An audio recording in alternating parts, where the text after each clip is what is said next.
Rice pooling coins పేరుతో iridium బురిడిగాలు అమాయకుల్ని మోసం చేసిన ఘటనలు ఎన్నో చూస్తాం. ఇప్పటికీ ఇలాంటి మోసాలు బయటపడుతూనే ఉన్నాయి. హైదరాబాద్లో కొత్త ముఠా చక్కర్లు కొడుతోంది. వీళ్ల దగ్గర ఇరీడియం కాయిన్స్ పాత్రలు ఉండవు. పాములను పట్టుకొచ్చి ఇవే మీకు కాసులు కురిపిస్తాయని నమ్మిస్తున్నారు. వీటిని పూజిస్తే నట్టింట్లో లక్ష్మీదేవి తాండవం చేస్తుందని జనానికి వలవేస్తున్నారు. పోలీసుల ఎంట్రీతో పాముల ముఠా కథ అడ్డం తిరిగింది.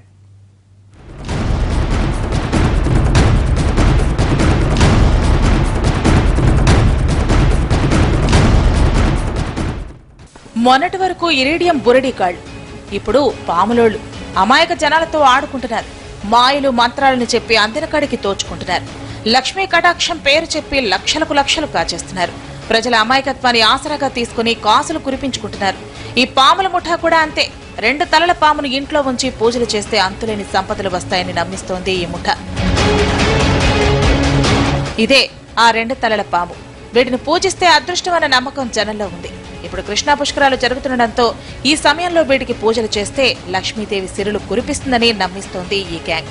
హైదరాబాద్ పేట్ బషీర్బాద్ లోని సాయి గీత ఆశ్రమం సమీపంలో 2 వ్యక్తులు 2 తలల పామును 40 లక్షలకు అమ్ముతున్నారని పోలీసులకు సమాచారం అందింది.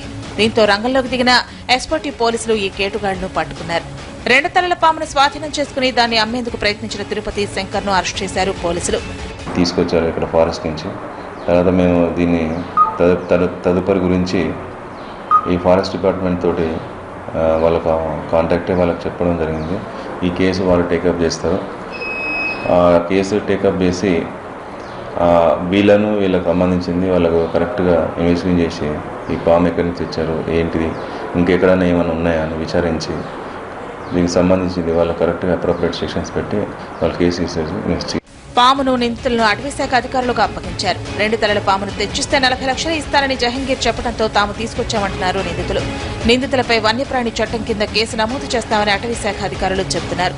మా హ్యాండ్ ఓవర్లోకి తీసుకొని ఇప్పుడు ప్రస్తుతానికి ఫారెస్ట్ డిపార్ట్మెంట్ హెడ్ ఆఫీస్కి తీసుకొని వెళ్తున్నాము.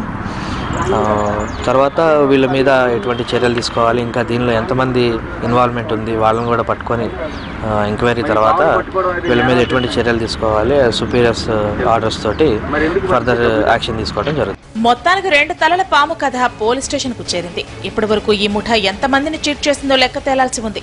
ఇలాంటి మోసగాళ్లతో జనం అప్రమత్తంగా ఉండాల్సిన అవసరం ఉంది.